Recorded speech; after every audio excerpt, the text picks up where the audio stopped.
আসসালামু আলাইকুম। আমি বানাবো চটপটি। চটপটির জন্য 2 কাপ ময়দা নিয়ে নিলাম, 1 চামচ লবণ, 1 চামচ কালো জিরে, সামান্য তেল দিয়ে দিলাম, পানি দিয়ে দিলাম। পানি দেওয়ার পর মেখে নিচ্ছি। মেখে নেওয়ার পর দেখুন ময়দাটা এরকম হয়ে যাবে। তারপর ফাইনালি মেখে নিলাম। একটু রেস্ট দিয়ে বেলে নিচ্ছি।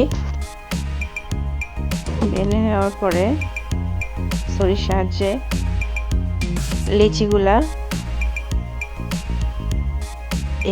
এপিস ওপিস করে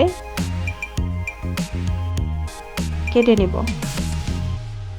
দেখুন কিভাবে কাটতেছি, ঠিক এভাবে কাটতে হবে।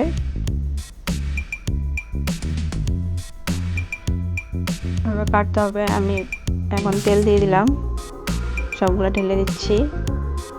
ঢেলে দেওয়ার পরে নেড়ে ছেড়ে উল্টে পাল্টে দিতে হবে।